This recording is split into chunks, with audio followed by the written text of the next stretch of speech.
हाँ hello friend, welcome to study 18 YouTube channel. दोस्तों, study 18 के यूट्यूब चैनल में आप सभी का स्वागत है। दोस्तों, आज हम इस वीडियो में चंद्रयान 3 के विषय में बात करेंगे। दोस्तों, भारत ने ये उपलब्धि हासिल करके इतिहास को रच दिया है। आज हम सब भारतीयों के लिए गौरवशाली दिन है और आज हम कंप्लीट चंद्रयान 3 के विषय में बात करेंगे। दोस्तों, ये भारत के लिए बहुत ही प्राउड की बात है कि आज दोस्तों हमारा देश चाँद तक पहुँच गया है। जहाँ दोस्तों हमारे देश की जो गिनती आती थी वो चाँद में नहीं आती थी। आज हम और अमेरिका, रूस, चीन के बाद हम ऐसे चौथे देश बन गए हैं जो चाँद पर पहुँच गए हैं। हाँ तो दोस्तों, आज हम कंप्लीट इस वीडियो में चंद्रयान 3 के विषय में बात करेंगे। दोस्तों, यह बहुत प्राउड का दोस्तों समय है कि हमारा देश भी आज चाँद पर पहुंच गया है। मतलब कि चंद्रयान 3 का सफल होना एक प्रकार से दोस्तों भारत की ये उपलब्धि है कि हमने अपनी और हमारे जो इसरो के वैज्ञानिक थे उनकी कड़ी मेहनत के बावजूद दोस्तों ये उपलब्धि हमने हासिल किया है। तो आज हम इस वीडियो में कंप्लीट चंद्रयान 3 के विषय में बात करेंगे कि किस प्रकार से हमारे वैज्ञानिकों ने बहुत सारी मेहनत करके अपने जीवन का एक क्षणिक पल दे करके चंद्रयान 3 और हमारे देश का जो इतिहास है वो एक प्रकार से चंद्रमा तक पहुंचा दिया है। तो दोस्तों, आइए आज का वीडियो शुरू करते हैं। इसमें से अगर हम दोस्तों बात करें चंद्रयान 3 की, तो अगर हम दोस्तों इसमें बात करें चंद्रयान 3 की, तो जो चंद्रयान 3 भारत का दोस्तों लॉन्च किया गया था, उसमें जो भारत ने उपलब्धि हासिल किया है, तो इस चीज़ से दोस्तों भारत ने एक प्रकार का इतिहास को रच दिया है। अब भारत दोस्तों चौथा देश बन गया है जो मतलब चंद्रमा की सतह पर पहुंच गया है। और हमने क्या किया कि दोस्तों हमने इस बार चंद्रमा के दक्षिणी पोल पर हमने अपने लैंडर रोवर को उतारा है। तो एक प्रकार से दोस्तों भारत के लिए ये बहुत ही महान उपलब्धि, क्योंकि आज आज तक किसी ने चंद्रमा के दक्षिणी पोल तक नहीं पहुंचा है। तो दोस्तों भारत ऐसा करने वाला दुनिया का चौथा देश बन गया है। दोस्तों, अगर हम भारत की बात करें तो भारत चंद्रने वाला चौथा देश बन गया है। मतलब कि भारत जो है तो भारत चंद्रमा तक पहुंचने वाला कौन सा चौथा देश बन गया है। तो अगर हम दोस्तों बात करें कि वो 4 देश कौन कौन से, मतलब भारत के पहले वो 3 देश कौन कौन से हैं जो चंद्रमा की सतह पर पहुँच चुके हैं, जो दोस्तों चंद्रमा में अपने वैज्ञानिक परीक्षण को कर चुके हैं। तो अगर हम दोस्तों बात करें तो पहले में आता है अमेरिका, रूस, चीन और भारत। मतलब कि भारत अपना चौथा देश है जो चंद्रमा की सतह पर पहुंचा है। इसमें अगर हम दोस्तों बात करें और अमेरिका की, तो दोस्तों अमेरिका ने पहली बार अपने चंद्रयान को लॉन्च किया था। तो दोस्तों अमेरिका ने पहली बार अपने मतलब स्पेस एजेंसी नासा से, इसकी मतलब एजेंसी का नाम नासा है, नासा से इसने अपने अपोलो मिशन को लॉन्च किया था। दोस्तों बात करें अगर हम अमेरिका की, तो अमेरिका के जो मिशन है उसका नाम है दोस्तों अपोलो मिशन। तो अमेरिका अपने अपोलो मिशन के तहत और चंद्रमा पर पहुंचा था। दोस्तों अमेरिका जो है वो 11 बार चंद्रमा पर सॉफ्ट लैंडिंग करा चुका है। हमने अभी तक दोस्तों चंद्रमा पर जो हम लोग पहुँचे हैं, तो हमने केवल एक बार अभी मतलब चंद्रमा के दक्षिणी पोल पर अपनी सॉफ्ट लैंडिंग कराई है लैंडर के माध्यम से। और जो अमेरिका है ना, अमेरिका अभी तक 11 बार सॉफ्ट लैंडिंग करा चुका है। और अमेरिका ऐसा पहला देश था जो चाँद पर मानव को भेज चुका है। ऐसा अमेरिका ने 1969 में किया था और अमेरिका ने अपने दोस्तों अपोलो मिशन के तहत और चंद्रमा पर मानव को भेज चुका है। तो अमेरिका एक ऐसा पहला देश है कि जो अपने चंद्रमा पर मानव को भेज चुका है। तो दोस्तों आप अमेरिका की जो एजेंसी है उसका नाम है नासा और अमेरिका का जो मिशन है उसका नाम है अपोलो मिशन। और दोस्तों अमेरिका अभी तक 11 बार चंद्रमा के दोस्तों पोल पर सॉफ्ट लैंडिंग करा चुका है। इसमें से अगर हम दोस्तों बात करें रूस की, कि रूस जो दोस्तों दूसरे नंबर पर आता है चंद्रमा पर पहुंचने की दृष्टि से, तो रूस के जो मिशन है, तो रूस के मिशन का नाम है दोस्तों लूना, है ना। रूस अपने लूना मिशन के तहत और चंद्रमा पर पहुँचता है।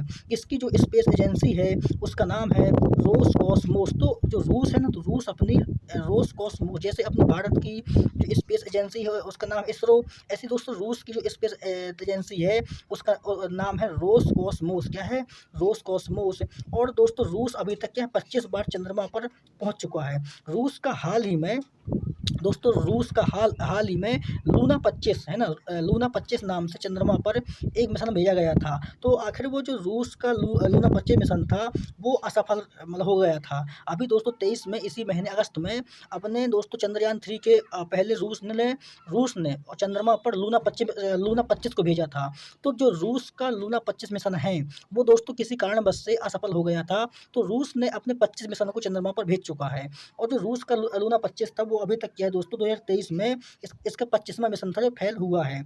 इसके बाद दोस्तों हम चीन की बात करते हैं, तो जो चीन है ना, तो चीन इसके बाद हम दोस्तों चीन की बात करते हैं।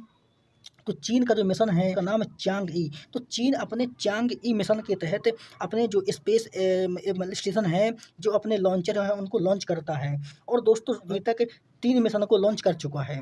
और दोस्तों चांग-ई 2013 को भेजा था, चांग-ई 2019 को भेजा था और चांग-ई 2020 को भेजा था। मतलब कि चीन जो है अपने चांग-ई मिशन के तहत और 3 बार मतलब चंद्रमा पर अपने मिशन को भेज चुका है। कौन से हैं? तो दोस्तों चीन के हैं चांग-ई 13, चांग-ई 19, चांग-ई 20। और दोस्तों चीन के जो है तीनों मिशन सफल रहे थे। है ना? चीन के ये तीनों मिशन सफल रहे थे। चीन अपने इन तीनों मिशनों को सफल कर चुका है। इसके बाद हम दोस्तों बात करते हैं भारत की। तो भारत ने हाल ही में ये महान गौरव, महान उपलब्धि हासिल किया है। भारत का दोस्तों जो स्पेस एजेंसी है उसका नाम है इसरो। इसरो अभी तक दोस्तों चंद्रमा पर 3 मिशन भेज चुका है। दोस्तों उनके नाम है चंद्रयान 1, चंद्रयान 2 और चंद्रयान 3। उसमें से दोस्तों जो भारत के इसरो के हैं वो 2 मिशन सफल रहे थे। कौन से? चंद्रयान 1 8 में जो भेजा था वो सफल रहा था, और चंद्रयान 3 और जिसके बारे में हम हाल ही में इस वीडियो में पढ़ रहे हैं। तो दोस्तों इसरो का चंद्रयान 3 सफल रहा था। तो इसमें से अगर हम दोस्तों बात करें कि चीन ने अपने 3 मिशन भेजे हैं और भारत ने अपने 3 मिशन भेजे हैं। तो भारत के दोस्तों अभी तक दोस्तों इसरो के इतिहास में और क्या है कि 2 मिशन सफल रहे हैं।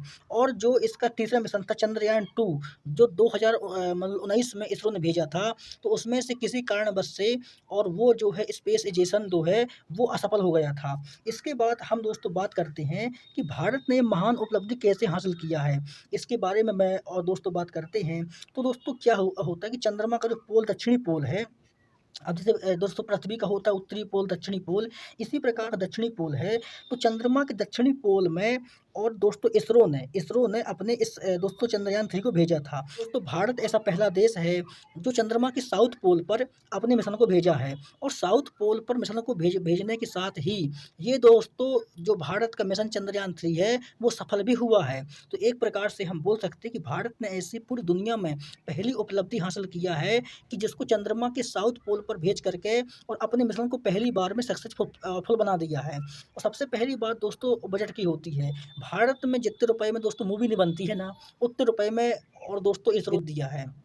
मतलब कि अभी जो अपने दोस्तों आस-पास मूवी आई थी आदि पुरुष, तो आदि पुरुष जो मूवी आई थी उसकी दोस्तों कीमत थी 1000 करोड़ रुपए। और वहीं पर अगर हम इसरो की बात करें तो इसरो ने केवल दोस्तों 915 करोड़ रुपए में और चंद्रयान 3 को और स्पेस पर भेज दिया। तो आप दोस्तों सोचने वाली बात है, इसके लिए अमेरिका, चीन, रूस बहुत रुपए खर्च करते हैं अपने मतलब कि एक प्रकार से अपने एक मिशन को चाँद पर या मंगल पर भेजने के लिए अमेरिका, रूस, चीन बहुत पैसे खर्च करते हैं। इनका जो बजट होता है ना 5-5 हज़ार करोड़ रुपए का होता है।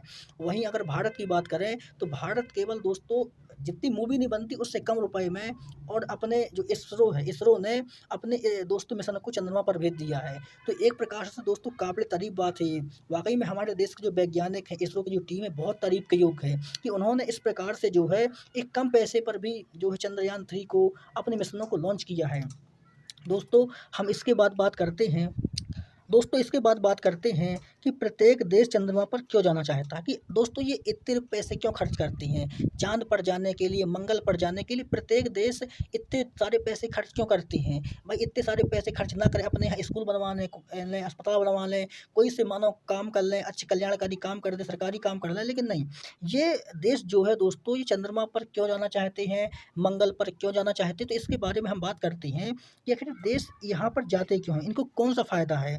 दोस्तों सबसे बड़ी दोस्तों समस्या ये है कि आने वाले टाइम पर इस पृथ्वी पर जनसंख्या बढ़ने वाली है, भूमि कम हो रही है, लोग ज़्यादा हो रहे हैं, भूमि की यही आवश्यकता बढ़ने वाली है। तो उसके लिए जो दोस्तों प्रत्येक देश है वो एक प्रकार से खोज कर रही हैं कि मानव का जीवन अगर पृथ्वी के अलावा कहीं और हमको मिल जाता है तो एक प्रकार से हमारे लिए प्लस पॉइंट होगा। आने वाले मतलब टाइम पे हम जो मानव की आबादी है उसको कम करके दूसरे स्थान पर शिफ्ट कर सकते हैं।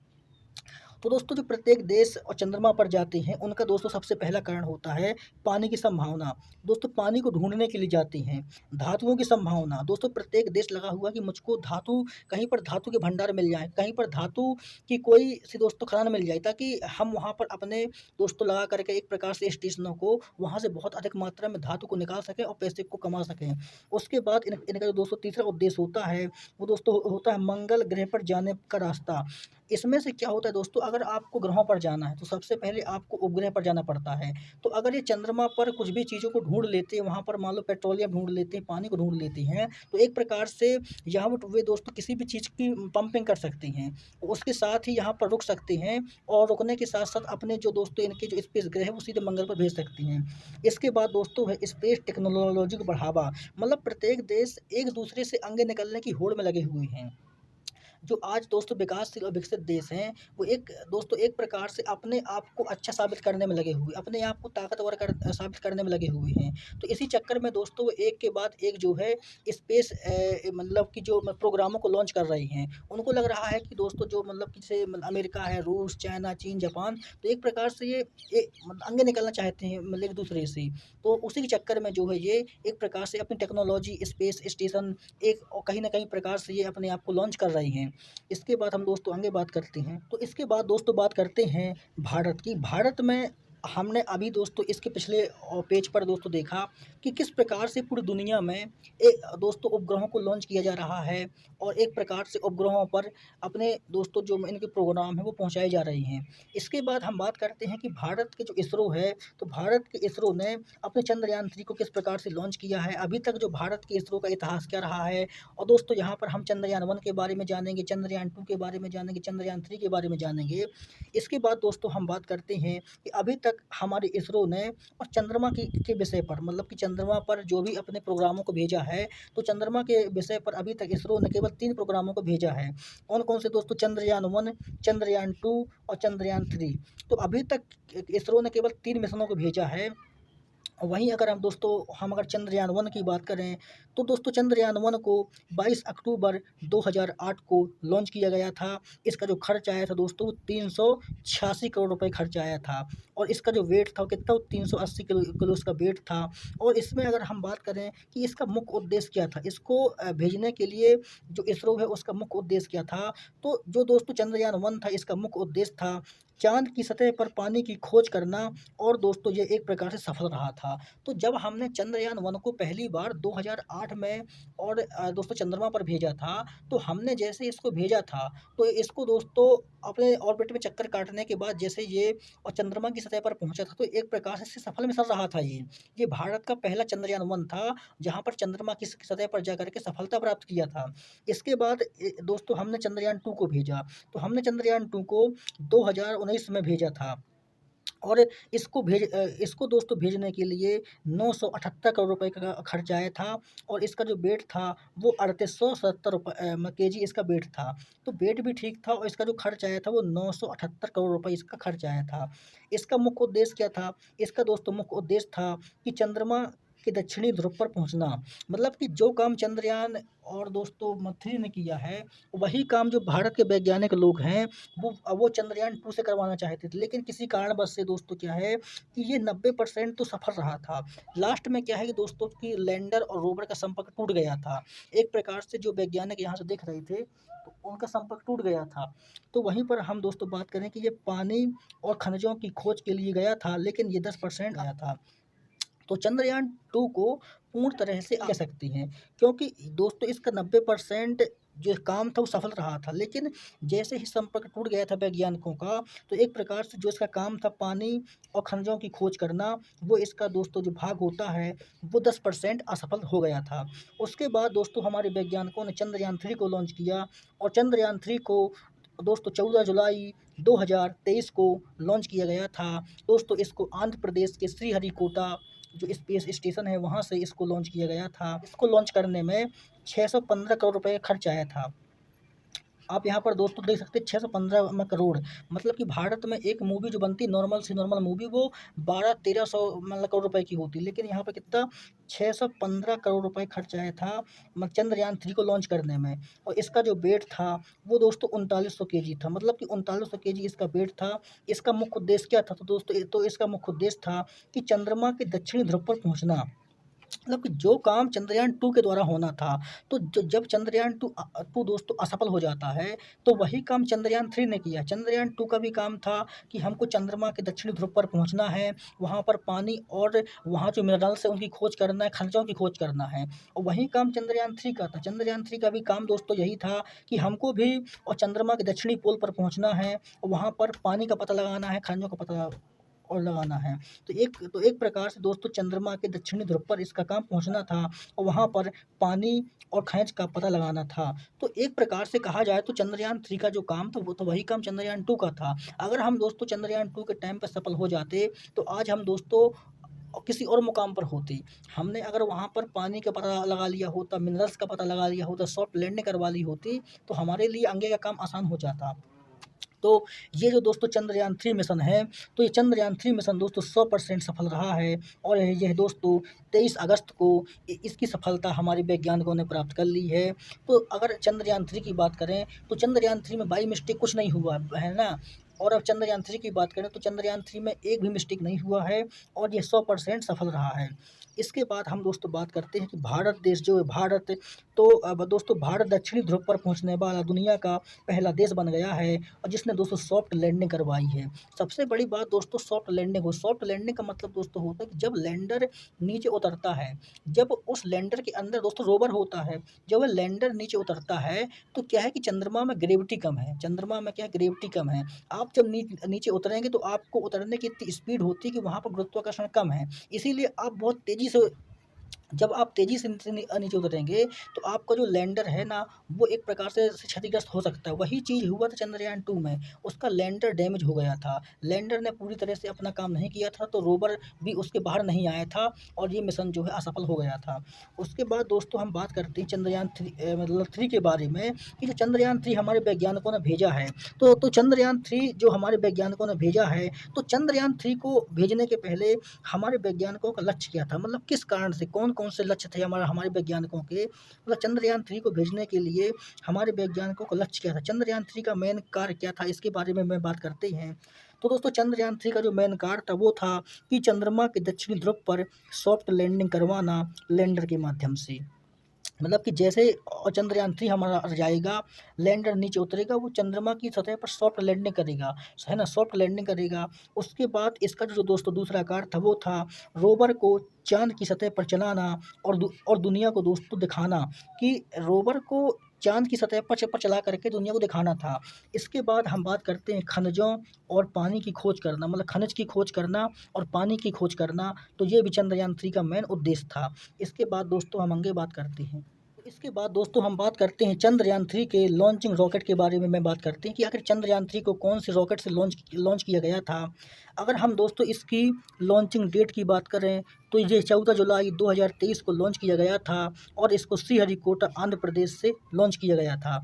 इसको जो सफलता प्राप्त हुई है वो 23 अगस्त 2023 को हुई है और ये चंद्रमा के दक्षिणी ध्रुव पर पहुंचकर सॉफ्ट लैंडिंग इसकी कंप्लीट हो गई है। इसको जो दोस्तों लॉन्च किया गया था वो LMV-M3 MK4 रॉकेट से इसको लॉन्च किया गया था। मतलब कि दोस्तों किसी भी चीज़ को लॉन्च करने के लिए एक हैवी रॉकेट की आवश्यकता होती है, उसमें भर करके उसको लॉन्च किया जाता है। फिर वो जो ऑर्बिटर होता है वो दोस्तों चंद्रमा की कक्षा पर परिक्रमा करता है। उसके बाद उससे लैंडर और रोवर बाहर निकलते हैं जो जाँच करते हैं। इसकी अगर हम दोस्तों रॉकेट की बात करें तो इस जो रॉकेट की ऊँचाई थी वो दोस्तों 43.5 मीटर इसकी ऊँचाई थी।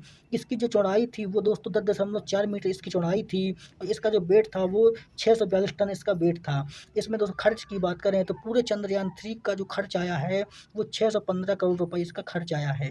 इसके बाद हम दोस्तों बात करते हैं चंद्रयान 3 के बारे में कि चंद्रयान 3 में कौन-कौन से उपकरण लगाए गए हैं।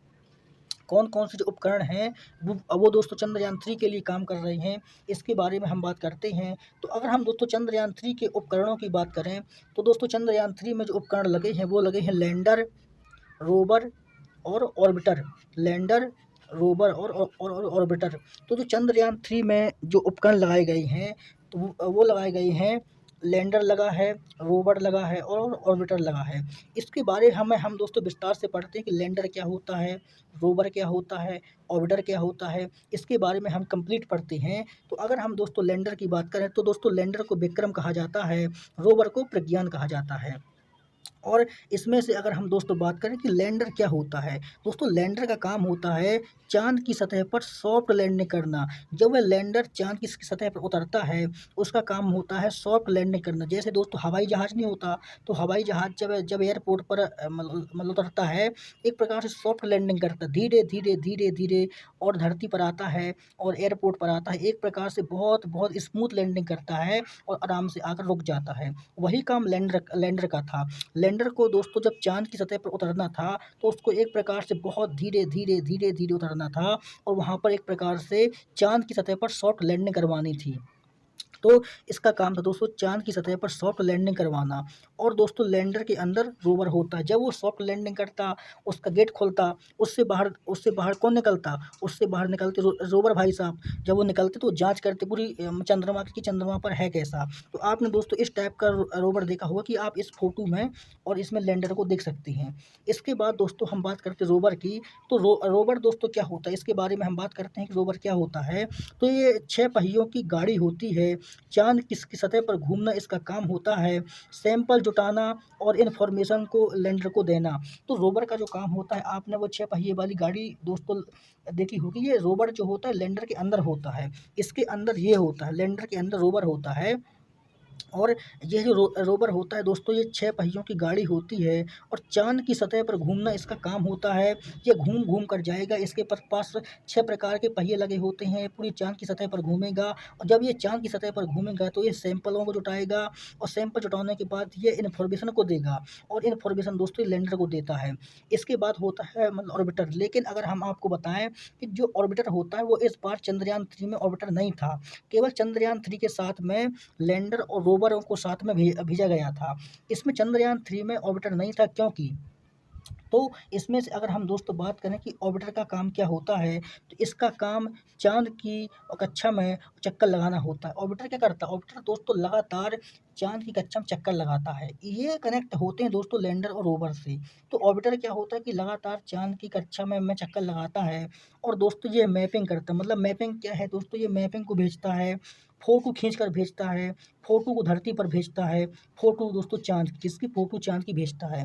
तो जो ऑर्बिटर का काम होता है दोस्तों, जब ये वैज्ञानिकों को फ़ोटो मिलती है कि चाँद कैसा है, चाँद में क्या-क्या है, चाँद कैसा दिखता है, तो ये काम पूरा होता है ऑर्बिटर का। ऑर्बिटर चाँद की कक्षा में घूम करके फ़ोटो को खींचता है और उस फ़ोटो को स्पेस एजेंसी के पास में भेज देता है। तो ऑर्बिटर का काम क्या होता है? इसका काम दोस्तों होता है कि चाँद की कक्षा में चक्कर लगाना और चक्कर लगाते टाइम में मैपिंग करना, फ़ोटो लेना, फ़ोटो धरती पर भेजना, इसका मेन मुख्य कार्य। इसके बाद दोस्तों बात करते हैं कि जो चंद्रयान-3 था, तो चंद्रयान-3 में लैंडर था और रोवर था, लेकिन चंद्रयान-3 में ऑर्बिटर नहीं था। यह दोस्तों आपसे एग्ज़ाम में क्वेश्चन भर-भर के पूछेंगे, क्योंकि चंद्रयान-2 में लैंडर भी था, रोवर भी था और ऑर्बिटर भी था, लेकिन चंद्रयान-3 में लैंडर था, रोवर था, लेकिन ऑर्बिटर नहीं था। अब दोस्तों आप सोचेंगे कि आखिर चंद्रयान-3 में ऑर्बिटर क्यों नहीं था? तो चंद्रयान-3 में ऑर्बिटर इसीलिए नहीं था क्योंकि दोस्तों जो वैज्ञानिक थे तो वैज्ञानिकों ने चंद्रयान-2 का इसका उपयोग किया था। मतलब कि जो ऑर्बिटर था ना, जो हमने चंद्रयान-2 जब लॉन्च किया था, तो चंद्रयान-2 को लैंडर, रोवर और ऑर्बिटर के साथ लॉन्च किया था। तो हमारे लैंडर और रोवर नष्ट हो गए थे, लेकिन जो ऑर्बिटर था वो लगातार चंद्रमा की कक्षा में घूम रहा था।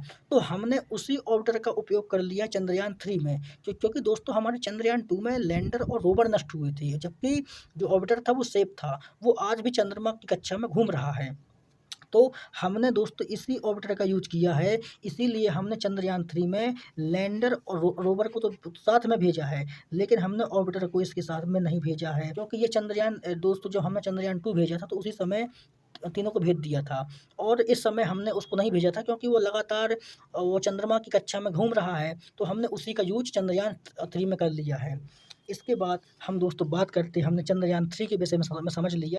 इसके बाद हम दोस्तों बात करते हैं इसरो की। हम उस महान एजेंसी की बात करते हैं, उन महान वैज्ञानिकों की बात करते हैं कि दोस्तों जिनके बलबूते पर हमारे देश ने ये महान उपलब्धि हासिल किया है, उनकी बात करते हैं। दोस्तों हम इसरो की टीम की बात करते हैं। इसरो की स्थापना 1969 में हुई थी। इसका जो दोस्तों हेडक्वार्टर वो बेंगलुरु में है। इसके दोस्तों अगर हम अध्यक्ष की बात करें तो दोस्तों एम सोमनाथ कौन, इसके अध्यक्ष एम सोमनाथ इसके अध्यक्ष हैं। और इसके जो निदेशक हैं उनका नाम है दोस्तों मोहन कुमार, और सहायक निदेशक जो हैं उनका नाम है जी नारायणन, और परियोजना निदेशक जो है उनका नाम है पी वीरमुथुलेन, और जो उप परियोजना निदेशक हैं उनका नाम है दोस्तों कल्पना के, और वाहन निदेशक जो हैं उनका नाम है बीजू सी थॉमस। तो यह पूरी दोस्तों टीम है। इसी टीम ने चंद्रयान-3 का निर्माण किया है, और चंद्रयान-3 को निर्माण करके उसको दोस्तों चंद्रमा पर लॉन्च किया और हमारे भारत को एक गौरवशाली भारत बना दिया। इसके बाद हम दोस्तों बात करते हैं इसरो के बारे में। इसरो के बारे में कुछ दोस्तों हम खास जानकारी की बात करते हैं। तो अगर हम बात करें इसरो की तो दोस्तों इसरो का जो फुल फॉर्म होता है वो होता है इंडियन स्पेस रिसर्च ऑर्गेनाइजेशन। इसकी स्थापना 1969 में होती है। इसका हेडक्वार्टर बेंगलुरु में है। इसका जो दोस्तों लॉन्चिंग स्टेशन है वो कहाँ पर है, कौन सा, तो श्रीहरिकोटा सतीश धवन अंतरिक्ष केंद्र इसका लॉन्चिंग स्टेशन है। यहीं से इसरो अपने सारे रॉकेट को लॉन्च करता है। इसका जो दोस्तों अध्यक्ष हैं वो हैं एम सोमनाथ। कौन है, इसके अध्यक्ष एम सोमनाथ हैं। और इसका जो दोस्तों वाक्य है, एक प्रकार से इसका जो आदर्श वाक्य है वो है दोस्तों मानव जाति की सेवा करना और अंतरिक्ष प्रौद्योगिकी को बढ़ावा देना, इसका आदर्श वाक्य है। तो दोस्तों हमने इस वीडियो में कंप्लीट चंद्रयान-3 के विषय में समझा है। दोस्तों हमको आशा करते हैं कि ये वीडियो आपको समझ में आया होगा। दोस्तों जब तक के लिए धन्यवाद।